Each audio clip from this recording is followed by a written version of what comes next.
बलूचिस्तान का यूथ किस सिमत जा रहा है? मुझे लगता था कि सिर्फ मेरे इलाके में मसले हैं, फिर मैं देखता था बाकी जगहों पे भी मसले हैं। फ़र्क सिर्फ इतना है कि वहाँ का नौजवान उस मसले को लेके कुछ कर रहा है। सही अपॉर्चुनिटी चूज करना कितना ज़रूरी है आपके नज़र? हर कॉन्फ्रेंस में मैं देखता हूँ कि वही लोग हैं।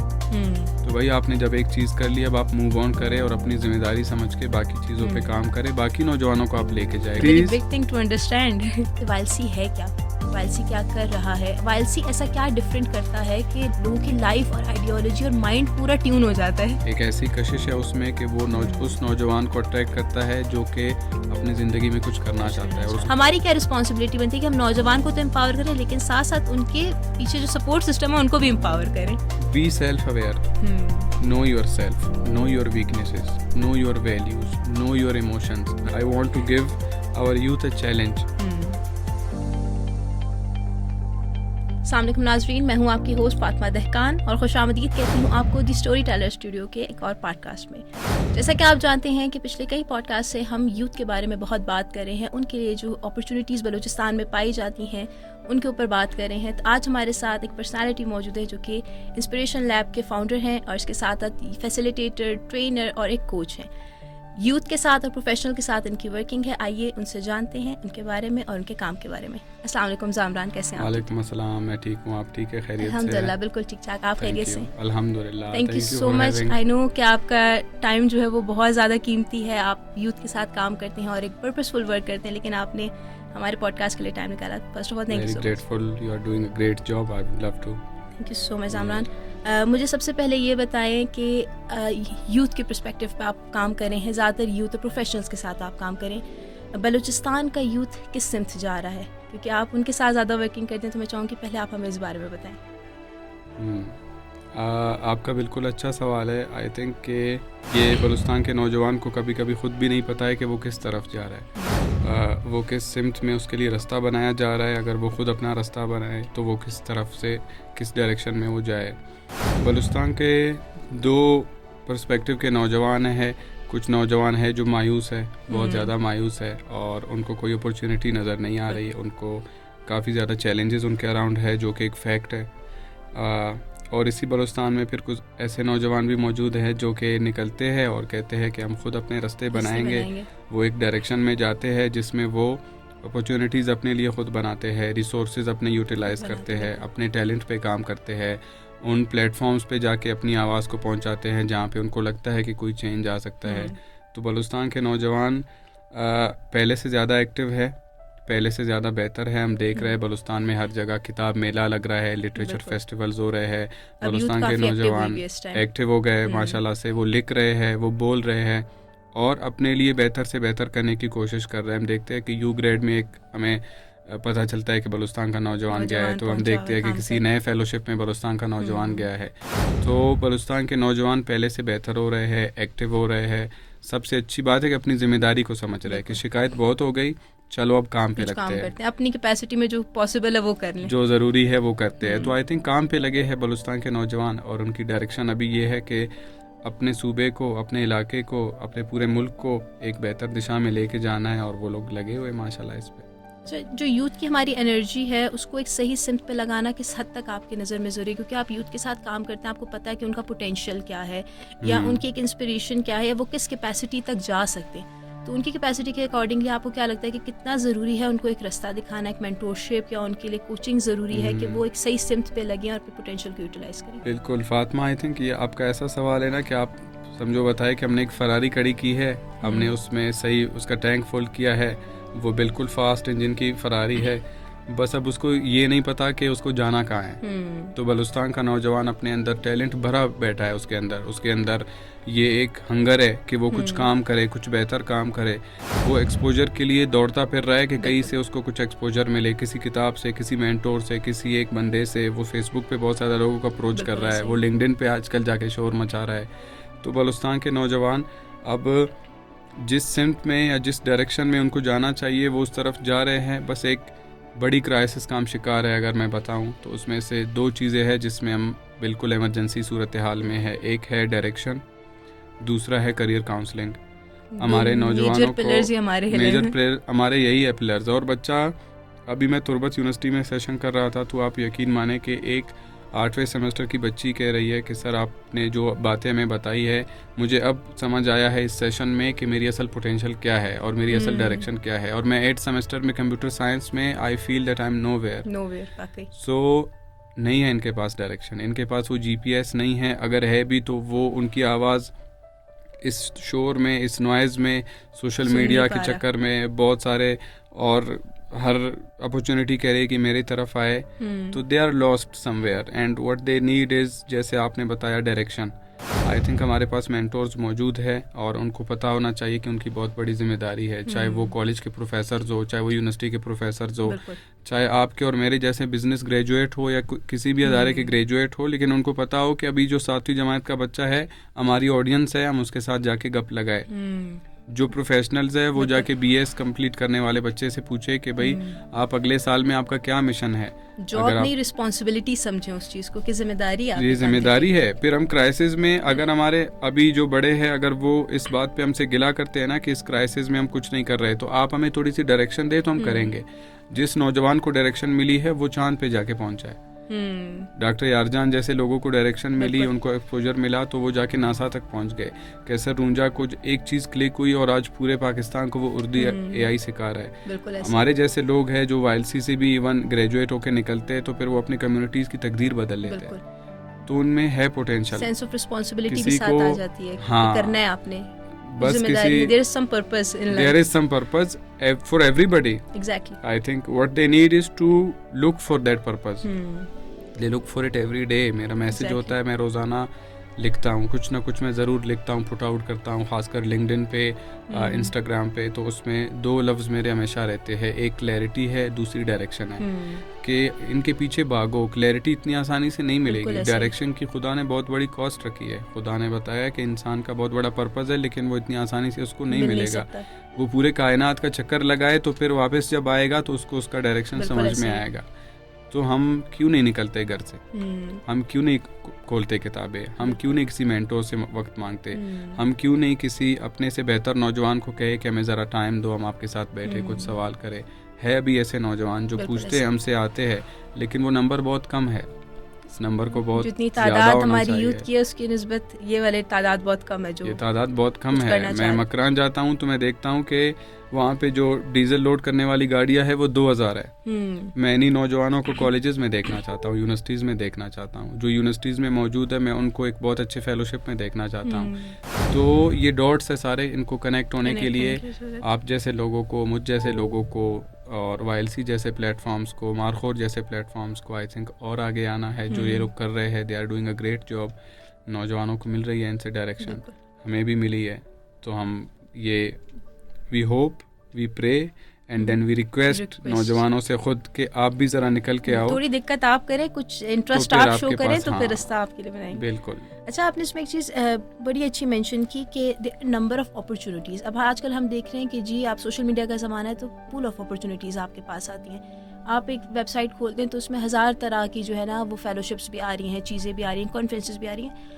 आपकी सेल्फ रिफ्लेक्शन, ख़ुद के बारे में जान के उस अपॉर्चुनिटी की तरफ जाना कितना ज़रूरी है, क्योंकि हम देखते हैं लोग डायरेक्शन लेस हैं। बिल्कुल। अगर एक इंटरनेशनल अपॉर्चुनिटी तो यार एक इंटरनेशनल एक्सपोजर तो है, भले वो अपॉर्चुनिटी उनकी फील्ड से, उनकी वर्किंग पोटेंशियल से मैच नहीं करी, लेकिन जस्ट फॉर द सेक कि वो इंटरनेशनल है, हमने जाना है, वो कहीं ना कहीं खुद को फिट करते हैं। सही अपॉर्चुनिटी चूज करना कितना ज़रूरी है आपके नज़र, क्योंकि एट द एंड आप टाइम अपना दे रहे हैं, एफर्ट, पैसा सब लग रहा है उस पर, कितना इंपॉर्टेंट है? आई थिंक आपने बहुत ज़रूरी सवाल पूछा। ये सवाल मैं ख़ुद रोज़ाना बहुत सारे नौजवानों से पूछता हूँ कि आप धड़ाधड़ अप्लाई करते हैं ये फेलोशिप्स में, कॉन्फ्रेंसेस में, कि यहाँ पे सर वर्कशॉप हो रहा है, हम इसमें भी जाना चाहते हैं, हम उसमें भी जाना चाहते हैं। मैं ऐसे नौजवान देखता हूँ जो कि हर कॉन्फ्रेंस में मैं देखता हूँ कि वही लोग हैं। तो भाई आपने जब एक चीज़ कर ली, अब आप मूव ऑन करें और अपनी जिम्मेदारी समझ के बाकी चीज़ों पे काम करें, बाकी नौजवानों को आप लेके जाए कि अब मैं गया हूँ तो मैं 10 लोगों को और बताऊँगा कि वो भी जाए। So I think to understand your own values, that not everything is for you. Not everything is for you. Every opportunity that does not align with your goals is a distraction. बिल्कुल। So opportunities, it's a very big thing to understand. कि वो मेरे लिए distraction है opportunity के नाम पे, लेकिन अगर वो दुनिया उसके बारे में कुछ कह रही है तो मैं भी उसके पीछे भागूंगा। आई थिंक सबसे बड़ा मसला हमारे नौजवान हम खुद ना हम ट्रेंड्स के फॉलोअर बन गए कि एक ट्रेंड बन चुका है कि भाई हर कॉन्फ्रेंस में मुझे होना लाजमी है, तो मैं हर कॉन्फ्रेंस में जाऊंगा, बजाय जाए वो GBV पे हो रहा है तो मैं जा रहा हूँ, फिर SRHR पे है तो मैं जा रहा हूँ, फिर क्लाइमेट पे है तो मैं जा रहा हूँ। एक ही नौजवान, आप कितने टीम्स पे काम करोगे? एक टीम को समझने के लिए आपको 5 से 10 साल आपको लगेंगे उस पर एक एक्सपर्ट बनने में, तो आप उस वक्त को लगाए। सो आई थिंक आपने भी बिल्कुल सही बात की एंड आई सेकंड दैट। और मैं ऐसे नौजवानों को रोजाना कहता हूँ कि भाई हर चीज़ आपके लिए नहीं है, अगर कोई छोड़ दे, कुछ दूसरों के लिए छोड़े, और सबसे ज़रूरी बात कि फिर आप अपने गोल से हट रहे हो।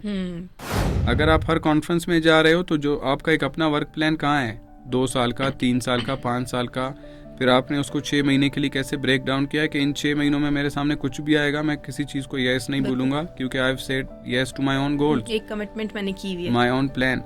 अब प्लान नहीं है मेरे पास तो हर चमकती हुई चीज़ मुझे सोना लगेगी, तो मैं जा रहा हूँ। So I think I would love to give this message to our youngsters, please understand your values, please create your own direction, your own plan, and if something align with your plan, do it. If something does not, leave it. भाई कुछ नहीं होगा, आप ज़्यादा पीछे नहीं रहोगे दुनिया से। दुनिया में सबसे ज़्यादा आगे वो लोग हैं जो कम से कम शोर मचा रहे हैं। वाकई खामोशी से अपना काम कर रहे हैं, प्रोग्रेस बना रहे हैं। Cut the noise, spend time with yourself, and then discover what is in your own self. और उसको आगे लेके चलो। उर्दू में एक मिसाल भी होती है ना, खाली बर्तन हमेशा आवाज़ करता है, तो वही चीज़ है, आप अपने गोल पे फोकस्ड रहें, फुलफिल रहें, काम करें, तो डेफिनेटली आप कुछ प्रोग्रेस भी करेंगे और इम्पैक्ट भी क्रिएट करेंगे। ऐसा ही है। अच्छा, आपने अपनी प्रीवियस आंसर में एक बात हाईलाइट की, कॉन्फ्रेंसेस का जिक्र किया YLC के बारे में, एंड अगेन मैं चाहूँगी कि आप उस नौजवान को बताएं कि YLC है क्या, YLC क्या कर रहा है, एंड अगेन उससे आपकी लाइफ पे इम्पैक्ट क्या पड़ा। हम अपॉर्चुनिटीज़ और एक्सपोजर्स की तो बात करते हैं, लेकिन आया हर एक्सपोजर, हम ये भी बात मानते हैं कि हर एक्सपोजर लाइफ चेंजिंग नहीं होता। YLC ऐसा क्या डिफरेंट करता है कि लोगों की लाइफ और आइडियोलॉजी और माइंड पूरा ट्यून हो जाता है? मैं चाहूँगी आप इस पे ज़रा बताएं हमें। आई थिंक YLC, क्योंकि इसने मेरी ज़िंदगी में सबसे बड़ा किरदार अदा किया है मेरी डायरेक्शन में, तो YLC में जो सबसे ताकतवर चीज़ है वो उसकी नीयत है। जिन लोगों ने YLC स्टार्ट की थी वो दर्द रखते थे नौजवानों के लिए कि इतना पोटेंशियल लेके ये नौजवान क्यों ऐसे बेरास्ता घूम रहा है, ये बेखुदा घूम रहा है, इसको ना अपनी ज़ात का पता है ना खुदा का पता है। तो YLC बहुत दर्द के साथ क्यूरेट हुआ है। उस दर्द में फिर आके आहिस्ता आहिस्ता बहुत सारी चीज़ें जुड़ी है और वो अब जाके एक खूबसूरत दरख्त की शक्ल में आ गया है। हम देखते हैं कि 2002 का YLC आज स्कूल खोल के बैठा है और उसने हज़ारों बच्चों को ग्रेजुएट किया है, और वो हज़ारों बच्चे अब पता नहीं कहाँ कहाँ पे कितने बड़े बड़े अपॉर्चुनिटीज़ पे जाके बैठे हैं। YLC कहने को तो एक 6 दिन का कॉन्फ्रेंस है, लेकिन उन 6 दिनों में किसी भी बड़े चीज़ को आई थिंक कि एक बीज बोने में ना ये 6 दिन बहुत है। कितनी खूबसूरत बात है, हमें सुनने को मिलता है कि ये कायनात 6 दिन में बनी थी। तो YLC ना आपके अंदर आपके कायनात को ना रंग देती है, शक्ल देती है। उन 6 दिनों में आप पहले कल्चर को समझते हो, अपनी ज़ात को समझते हो, अपनी कम्युनिटी को समझते हो, डिफरेंट कल्चर के नौजवानों से मिलते हो। मुझे लगता था कि सिर्फ मेरे इलाके में मसले है, फिर मैं देखता था बाकी जगहों पे भी मसले है। फ़र्क सिर्फ इतना है कि वहाँ का नौजवान उस मसले को लेके कुछ कर रहा है और मैं हाथ पे हाथ धरे बैठा हूँ, या तो मैं हाथ पे हाथ धरे बैठा हूँ या मैं बहुत ज़्यादा शिकायत कर रहा हूँ कि मैं महरूमियों का शिकार हूँ। बेशक मैं हूँ महरूमियों का शिकार, मैं मानता हूँ इस बात को, मैं क्राइसिस वाला सूबा हूँ, लेकिन मेरे हाथ में अभी भी बहुत कुछ है। तो YLC एक रोशनी देता है नौजवानों को। YLC एक ऐसा उस्ताद बनता है नौजवानों के लिए कि हम लोग खुद जब इसको क्यूरेट करते हैं ना, तो हमें नहीं पता कौन सा लफ्ज़, कौन सी बात, कौन सी सिमुलेशन, कौन सा सबक किस नौजवान को कहाँ तक टच करेगा। बिल्कुल। लेकिन इस नीयत के साथ हम करते हैं कि ये जितने भी नौजवान अगर YLC पे आ रहे हैं तो जब ये निकलेंगे तो ये अपनी ज़िंदगी बेहतर बनाने में कामयाब होंगे, और ये फिर अपनी फैमिली के लिए कुछ ना कुछ बनेंगे, और फिर अपनी कम्युनिटी के लिए तो ज़रूर बनेंगे। अगर सिर्फ कोई इतना सेल्फिश हो, बोले मुझे कुछ भी नहीं करना है, सिर्फ अपने लिए बेहतर बनना है, तो तब भी हम कामयाब हो गए कि हमने इस मुल्क के एक नौजवान को तो अपने लिए तैयार कर दिया। लेकिन YLC goes more than this. I think अगर मैं इस पे जितनी स्टोरीज़ करूँ कि डिसेबल लोगों ने फिर जाके अपने डिसेबल लोगों के लिए पूरी तहरीक चलाई है। ऐसे लोग जो कर सकते थे, इस्तात रखते थे, उन्होंने जाके अपनी कम्युनिटीज़ की तकदीर बदल दी है। कुछ लोगों ने फिर क्लाइमेट पे काम शुरू किया है, कुछ लोगों ने तालीम पे काम शुरू आपको किया है। अपनी आई गेस वो पता चल जाती है कि यार आपकी एक रिस्पॉन्सिबिलिटी है एंड आप कुछ कर सकते हैं, you can be a change maker. हर चीज आपकी गवर्नमेंट पे नहीं आती, हर चीज स्टेक होल्डर पे नहीं आती, you have some certain you are the stakeholder. Exactly. No, वाइल्सी बताती है कि स्टेक होल्डर आप हो। वाइल्सी में किसी एक दिन किसी एक चीज़ पे अचानक से नौजवानों को लगता है कि अब कोई चीज़ प्लेट में तैयार होकर हमारे सामने आएगी, और उनको अचानक सरप्राइज मिलता है कि उन्होंने खुद तैयार करना है। वाकई। उनसे पूछा जाता है कि बताए मसले, तो वो 1000 मसले लेके आते हैं। अब कहते हैं इन मसलों का सोल्यूशन खुद लिख के लाओ। तो उनको सिर्फ इस सोच में भी बहुत बड़ी गहरा असर एक पड़ता है उनको कि यार हमने तो रोना सीखा था, ये लोग कह रहे हैं कि आप लोग खुद रोशनी बनो। जो मसला मैंने बताया उसी का जवाब भी मैं खुद दे रहा हूँ, उसका हल भी मैं खुद ही दे रहा हूँ। So means तो वो वाइल्सी से निकल के हैरान हो जाते हैं कि ये तो सारा हमारे पास था, इन लोगों ने तो सिर्फ हमें आके बताया है, उस धूल मट्टी को साफ किया है, तो चीज़ें क्लियर हो गई है, विजन क्लियर हो गया है। तो वाइल्सी एक उम्मीद है, वाइल्सी एक रास्ता है, वाइल्सी एक ऐसी कशिश है उसमें कि वो उस नौजवान को अट्रैक्ट करता है जो कि अपनी ज़िंदगी में कुछ करना चाहता है और उसको नहीं पता होता। तो when the student is ready the teacher appears.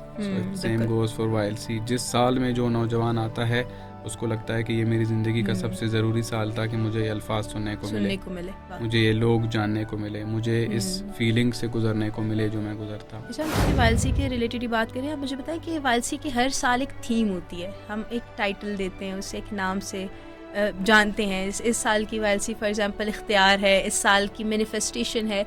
इसके पीछे की स्टोरी क्या है? ये टाइटल क्यों दिया जाता है?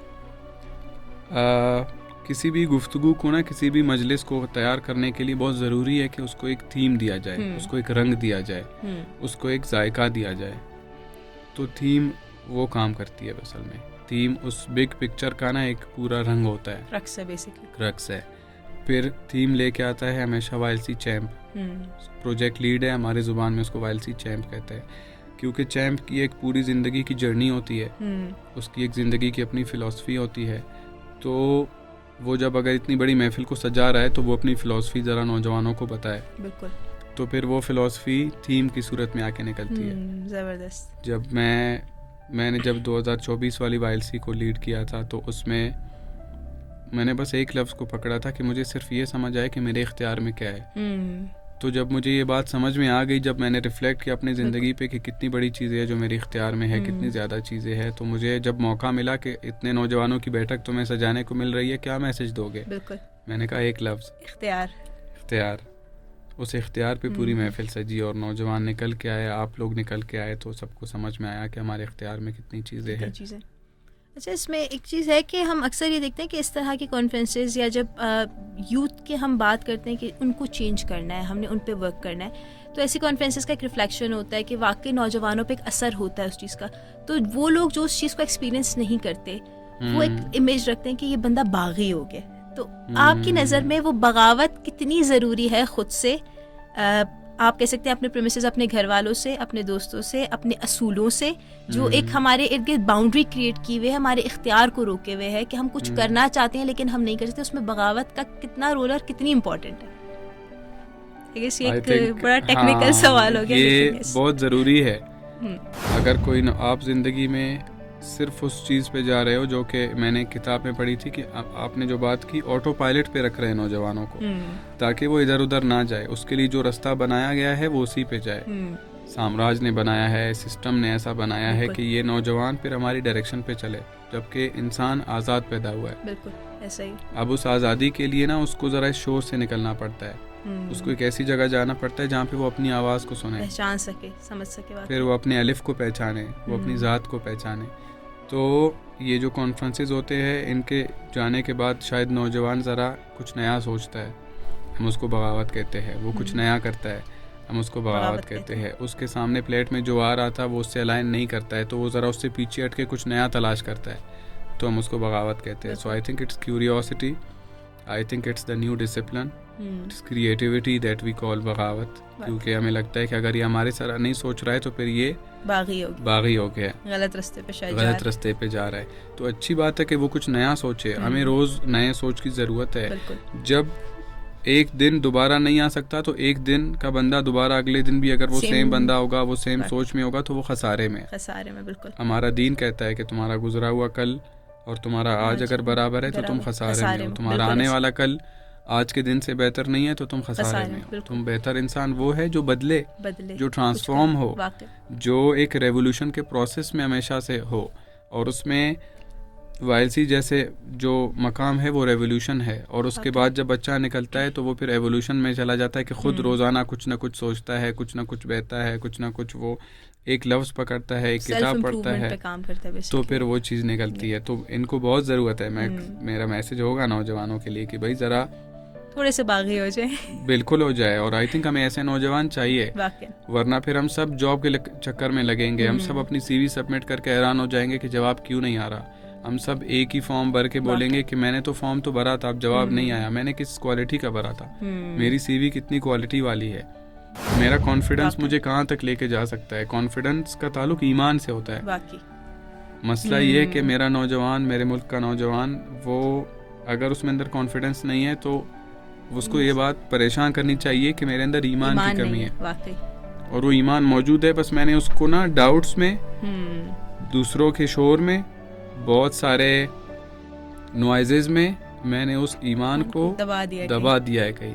उसको निकलने की जरूरत है। तो तभी हम लोग ऐसे बच्चों को बागी बनाते हैं कि उस ईमान के साथ मुलाकात। पावर ऑफ सबकॉन्शियस माइंड में ये बात कहते हैं, वो कहते हैं कि अगर एक इंसान ये बिलीव रखे कि ये पहाड़ अपनी जगह से हिलेगा, इवन बाइबल में भी उन्होंने बाइबल की कोट की है कि ये पहाड़ अपनी जगह से हिलेगा, और उसका फिर्म बिलीव है और कोई डाउट नहीं है उसमें, तो वो पहाड़ हिलेगा। लेकिन कहीं पे भी अगर आपका बिलीफ ईमान में हल्की सी भी जो है ना वो हिलजुल आ गया तो बस फिर वो चीज़ गई, नहीं होगा। कॉन्फिडेंस का ताल्लुक ईमान से है। अपने ईमान को मजबूत करे, कॉन्फिडेंस खुद ब खुद आएगा। कि आप फोकस्ड रहें, अपनी चीज़ों पे भरोसा रखें, अपने पोटेंशियल खुद पे भरोसा रखें। आपको अल्लाह ने इंसान बना के भेजा है, आपको फरिश्तों ने सजदा किया है, और आप अपने एक कॉन्फ्रेंस मिस करके रोते हैं, आप एक जॉब अपॉर्चुनिटी मिस करके रोते हैं, आपको अगर सेटबैक आता है तो फिर आप सर पकड़ के बैठते हैं कि बाकी सब तो बहुत आगे चले गए, मैं पीछे रह गया। अच्छा, हम यूथ एम्पावरमेंट की भी बात करते हैं, हम यूथ डेवलपमेंट की भी बात करते हैं।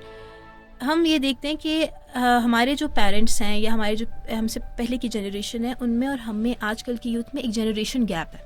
हम यूथ को तो एम्पावर कर लेते हैं कि जी मिसन आपने बात की, मैंने बताया कि बगावत वाला एक फेज आता है। अब हमें अंडरस्टैंड हम कर रहे हैं कि बगावत नहीं है, ये एक नए फिक्रिया है हमारा, एक नया सोच है, एक अलग तरीके से यूनिकनेस, नज़रिया हमारा सेपरेट है। लेकिन हमें अपनी यूथ को एम्पावर करने के साथ साथ प्रीवियस वाली जनरेशन पे कितना काम करना चाहिए, या यूथ उनके साथ किस तरीके से वर्क करे कि वो जनरेशन गैप या वो जो एक माइंड के बीच में डिफरेंस है उसको हम ब्रिज कर सकें। ये कितना इंपॉर्टेंट, क्योंकि हम अक्सर देखें लोगों का पोटेंशियल है, वो कुछ करना चाहते हैं लेकिन पेरेंट्स की तरफ से परमिशन नहीं मिलती, सोसाइटी सपोर्ट नहीं करती, तो वो इस चीज़ में, इस डर में आके रुक जाते हैं कि जी शायद मैं गलत हूँ या मेरा रास्ता ठीक नहीं है, तो छोड़ देते हैं, रहने देते हैं, बिकॉज सपोर्ट नहीं है। तो वो माइंड बिल्डिंग या वो कैपेसिटी बिल्ड करने में एक नौजवान का कितना हाथ है, और हमें एज अ स्टेक होल्डर, इस तरह आपने कहा कि हम खुद स्टेक होल्डर हैं, हमारी क्या रिस्पॉन्सिबिलिटी बनती है कि हम नौजवान को तो एम्पावर करें लेकिन साथ साथ उनके पीछे जो सपोर्ट सिस्टम है उनको भी एम्पावर करें। फातिमा, आई थिंक ये बहुत बड़ा मसला है। हमारे बहुत सारे नौजवान जब क्रिएटिविटी की तरफ आते हैं तो फिर उनको ये मुश्किल होती है कि वो घर वालों को कैसे समझाए। अब मैं घर वालों को कैसे समझाऊं कि क्लाइमेट चेंज एक मसला है, और मेरा घर से निकल के अगर कहीं पे जाके किसी कैंपेन में दरख्त लगाना है तो ये फिर मेरे पूरे माशरे के लिए बेहतर है। उनका तो ये होगा कि गो get a job, you know, have a life, ये क्या कर रहे हो। सो इसमें जो आपका सवाल है कि नौजवान कैसे एतमाद में ले अपने पेरेंट्स को कि वो जो कर रहा है वो नए दौर की ज़रूरत है। एक बेशक एक सोच का गैप आता है, ज़ाहिर है, जब एक जनरेशन न्यू जनरेशन के साथ जब बात करें तो डिफरेंसेस है, ओपिनियंस का, कल्चर का, उस दौर का, अपॉर्चुनिटीज़ का, वैल्यूज़ का। लेकिन इसमें मैं ज़िम्मेदार ज़्यादा नौजवान को समझता हूँ। जितना नौजवान जिम्मेदारी लेगा ना, उसके पास बहाने करने के चांसेस उतने कम होंगे। वरना वो यही बोलता रहेगा कि पहले गवर्नमेंट अच्छी नहीं थी और फिर अपॉर्चुनिटीज़ नहीं थे, फिर घर वालों ने सपोर्ट नहीं किया। आई थिंक घर वालों की नीयत साफ है, लेकिन उनके अप्रोच में ज़रा एक डिफरेंस है। वो लोग आपको लेके बहुत सिक्योर है, वो आपको लेके बहुत ज़्यादा वरीड है, तो वो चाहते हैं कि बिल्कुल वैलिड वजूहात है। तो मैं इस बात को अभी समझाऊँ, जब मैं नौजवानों को बात कर करके जब तक गया तो मुझे समझ आया कि इसमें करियर काउंसलिंग पे हमने बहुत काम किया, कॉन्फिडेंस पे। फिर हमें समझ आया कि इसका एक स्टेक होल्डर टीचर है, तो अभी हमने जाके टीचर्स की ट्रेनिंग भी स्टार्ट की है।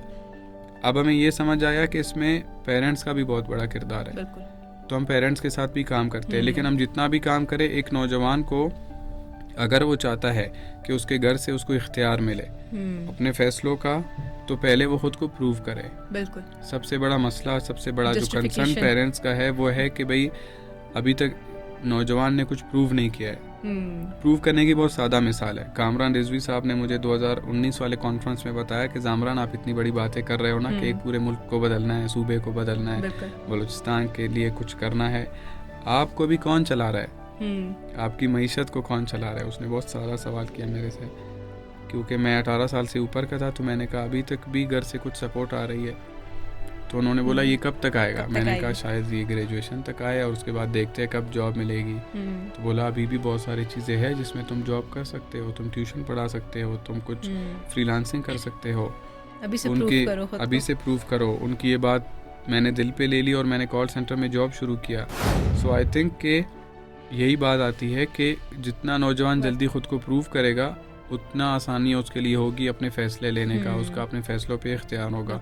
पेरेंट्स अगर देखते हैं कि आप लेजी हो, आपको सुबह 3 दफ़ा भी उठा रहे, नींद से उठो, आप कहते कुछ करने को नहीं है, मुझे सोने दो, तो फिर उनका यही दूसरा सवाल होगा कि तुम और बढ़ाई क्या ही तीर मारोगे। अब अगर आप एक अपॉर्चुनिटी के लिए शहर से बाहर जाना है, तुमने वहाँ पे भी सोते रहना है, वहाँ पे सोते ही रहना है। आपको आपकी डेली रूटीन अभी कितनी स्ट्रेंथन है कि आप पे कोई आपका वालिद या वालिदा या पेरेंट्स भरोसा करे।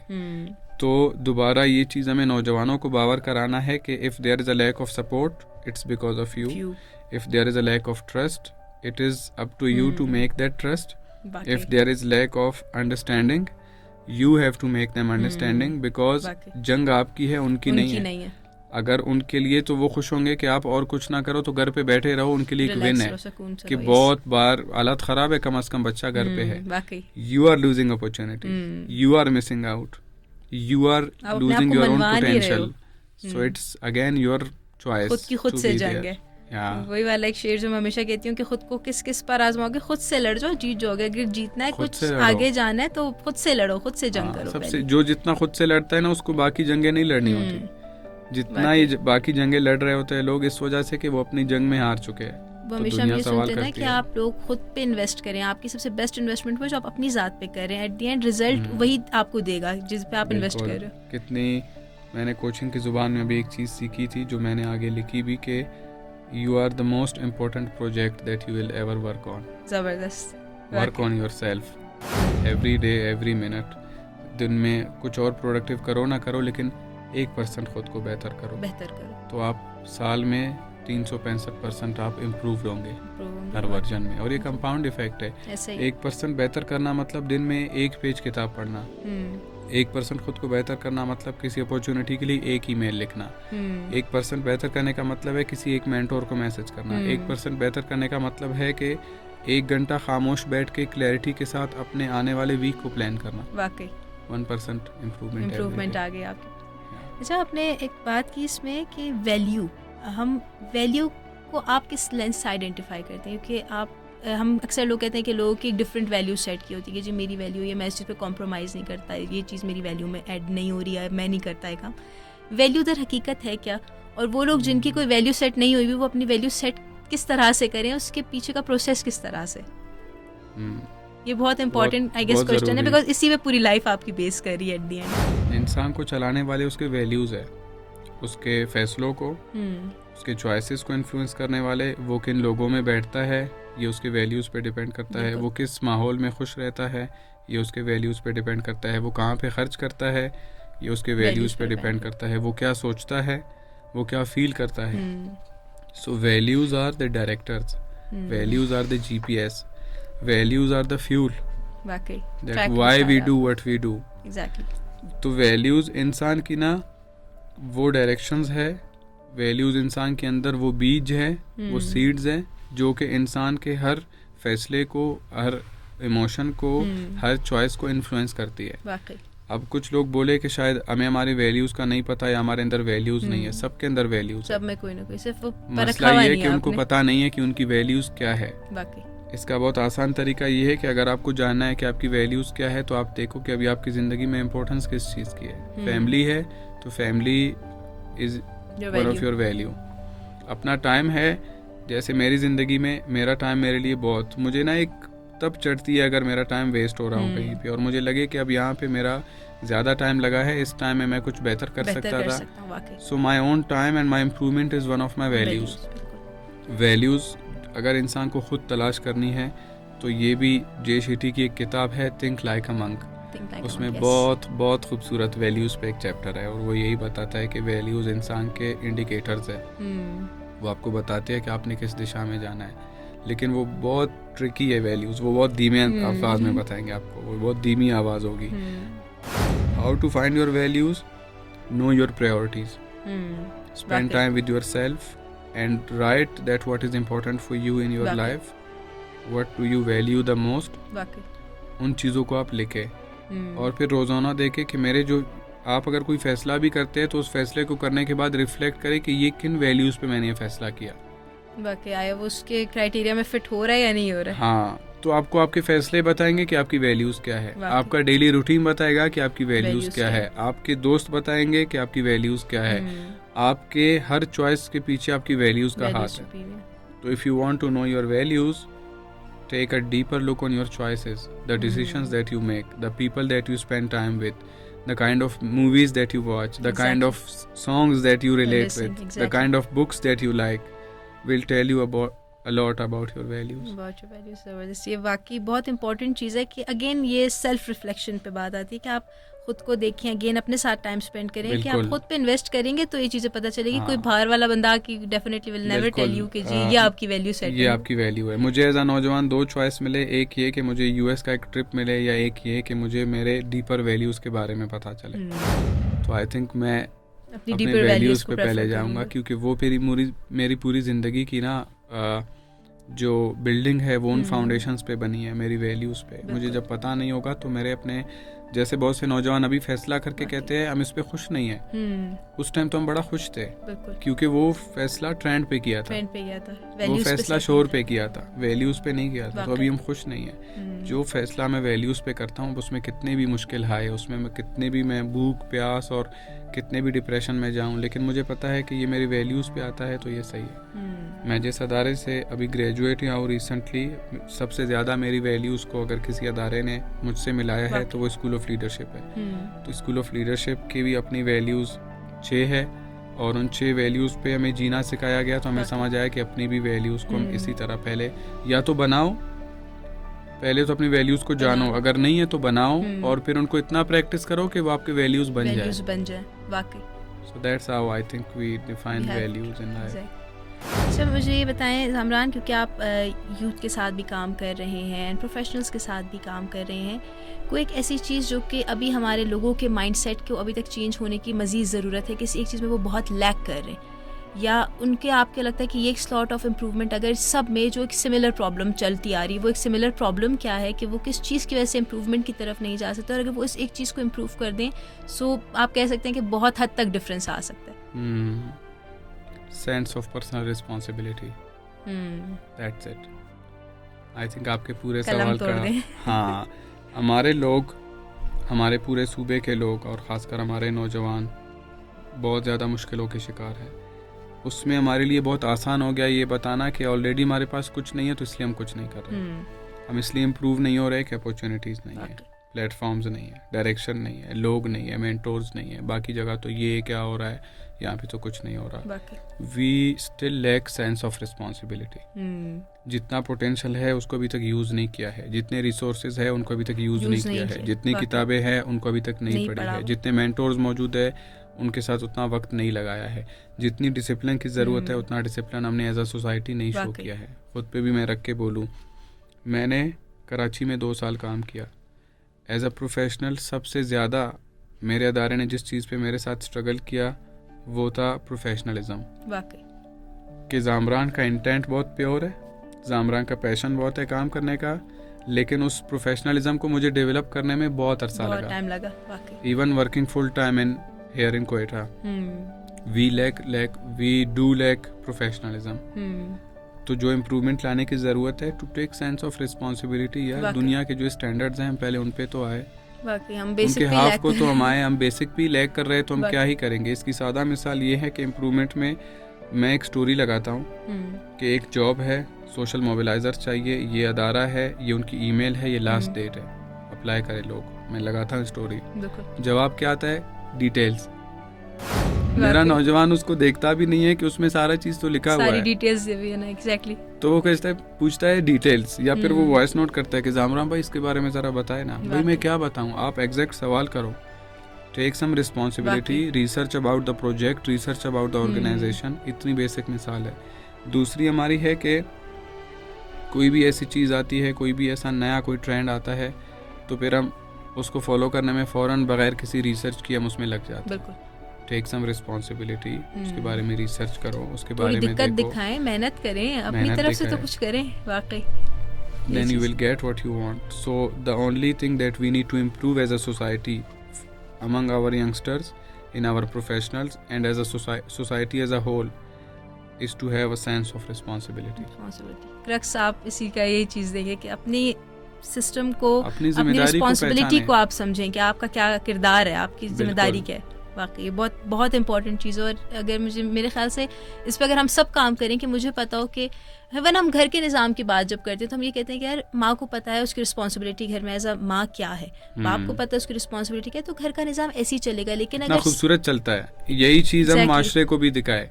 घर तक तो हम बहुत सही है, घर में हम बहुत साफ सुथरे है, घर को लेके हम बहुत पोजेसिव है, घर को लेके हम बहुत ज़्यादा प्रोटेक्टिव है, लेकिन यही चीज़ फिर इसकी सादा मिसाल है कि घर इतना साफ होना चाहिए कि उसमें कोई कचरा ना हो, लेकिन जो कचरा है वो कहाँ जा रहा है? गली में। वाकई गली किसकी है? शहर किसका है? मोहल्ला किसका है? ओनरशिप। मेरे घर के बच्चे, मैं चाहता हूँ फुल तालीम हासिल करें, बाकी मेरे कम्युनिटी के बच्चों को ये बात कौन बताएगा? वाकई जितना मैं अपने बच्चों को लेके इतना सोचता हूँ, मैं अपने कम्युनिटी के बच्चों को लेके उतना सोचूं। मैं अपने स्कूल्स के बारे में अगर इतना रोता हूँ, मैंने कब जाके किसी स्कूल को प्रपोज किया है कि मैं आपको कुछ नए तरीके बताऊंगा बच्चों को सिखाने का?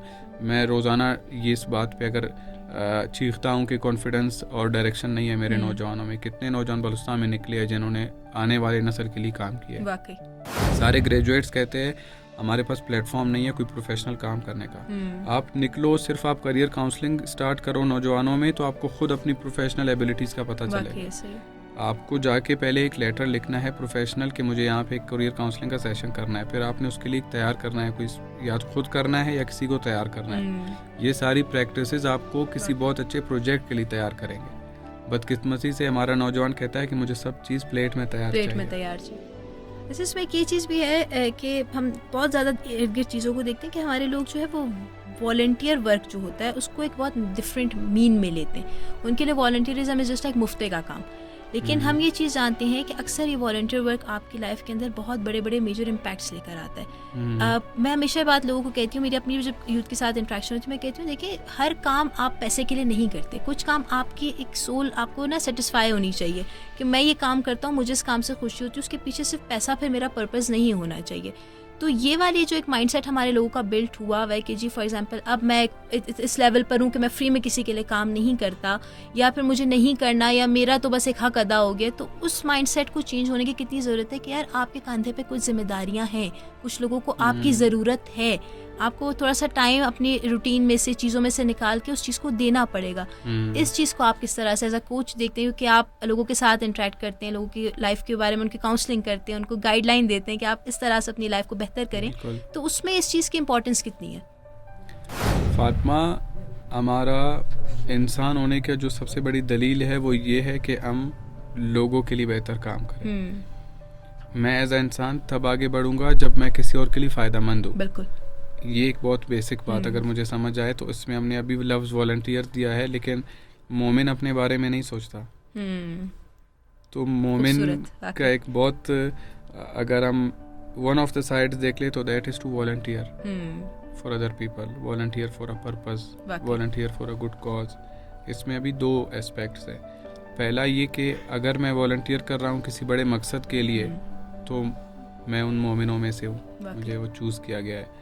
दूसरा ये कि प्रोफेशनली अगर आपने जैसे सवाल किया ना कि नौजवान कहते हैं कि हम कोई काम फ्री में नहीं करेंगे और अभी हम सब बहुत कुछ बड़े तोप मारा है हमने, उसका ये है कि वॉलंटियर आपने तब तक करते रहना है जब तक कि आप उस प्रोसेस में हो कि आप कुछ दे सकते हो और उसके बदले आप कुछ ले सकते हो. बिल्कुल. When there is a win-win situation, you have to volunteer. Volunteer बिल्कुल. आप वहाँ पे वॉलंटियर ना करें जहाँ पे विन लूज है. You are giving a lot but you are not getting, and there is, I don't think there is a point that you will not get anything. बिल्कुल. You will get experience, you will get Exactly. exposure, you will बिल्कुल. get mentorship, you will get networking. बिल्कुल. बहुत तरह की चीज़ें हैं. Volunteer का बहुत खूबसूरत कॉन्सेप्ट है. हमने ज़रा इसको यहाँ पे अलग ऐसा तरह से समझ ख़राब लिए. किया है थोड़ा सा हमने खुद भी एज अ माशरा कि हमने लोगों को मुफ्त के लिए इस्तेमाल करके उनको वॉलंटियर का टैग दिया है. लेकिन वाकई. नौजवान खुद सोचे कि अगर मुझे कुछ यहाँ पे मिल रहा है, पैसे के अलावा भी बहुत कुछ है. एक्सपोजर पैसे के अलावा है. बिल्कुल. आप पैसे से एक्सपोजर नहीं खरीद सकते, उतना अच्छा माहौल नहीं खरीद सकते, उतने आपके पास पैसे है भी नहीं कि आप अपने करियर के शुरू में इतनी बिल्कुल. सारी चीज़ें पैसे दे ऐसा के ही लो. है. तो आप करो काम. और वॉलंटियर, मैंने एक किताब पढ़ी थी, ग्रेट वर्क ग्रेट करियर. उसमें बहुत खूबसूरत बात बताई गई है कि आप वॉलंटियर को ना कोई फायर कर सकता है, वाकई.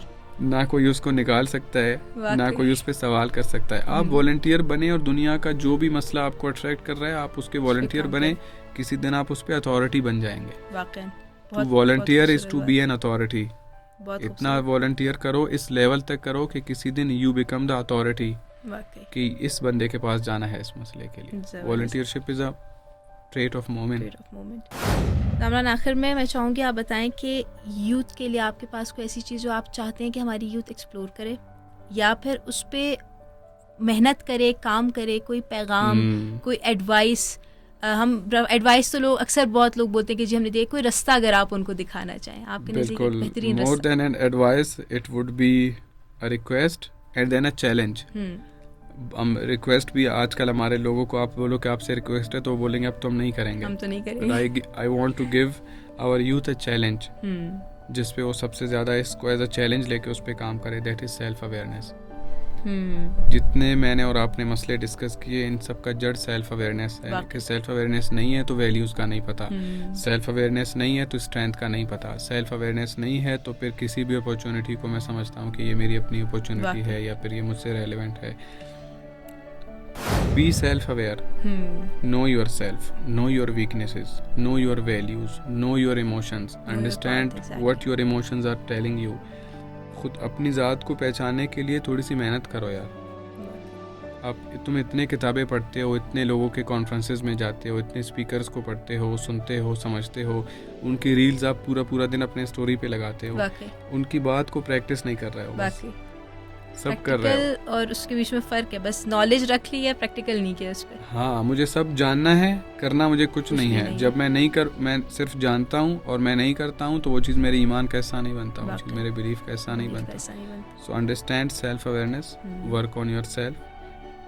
खुद से मुलाकात की आपने तो आपने खुदा से मुलाकात की. जिसने खुदा से मुलाकात की है उसके लिए क्या CV, क्या वॉलंटियरशिप, क्या अपॉर्चुनिटीज़, क्या लैक ऑफ करियर काउंसलिंग, उसने फिर जान लिया सब कुछ. That's the message, that's the challenge. मस्त है कि ये मैसेज भी बहुत प्यारा और ये बहुत अच्छा रास्ता भी है उनके लिए कि अगर इस पे वाकई सेल्फ अवेयर हम हो जाए तो हमारे इस पे काम शुरू करें, डे 1 से करें. और ये कंटिन्यूस प्रोसेस है, कोई ऐसा दिन नहीं है कि हमने जान लिया. सो या थैंक यू सो मच जामरान, बहुत अच्छा लगा. एंड आई विश कि हमारी यूथ इस पे वाकई अमल दरामद करे, क्योंकि ये चीज़ इतनी मुश्किल नहीं है. लगती मुश्किल है, फर्स्ट स्टेप हमेशा मुश्किल होता है, लेकिन जब आप उस सीढ़ियों पे चढ़ जाते हैं, एक दफ़ा उस रास्ते पे चल जाते हैं तो फिर आपके लिए रास्ते बन जाते हैं. वाकई बिल्कुल. Thank you so much for having me. Thank you so much. Thanks to you and your team at the back end. जितना आप लोग अच्छा काम कर रहे हो, जितने लोग आज इस पॉडकास्ट में बैठे हैं, जिन्होंने हमारे लिए इतना वक्त निकाला है. So thanks to you and your team. Thank you so much. I'm grateful. Thank you. बहुत शुक्रिया. Thank you.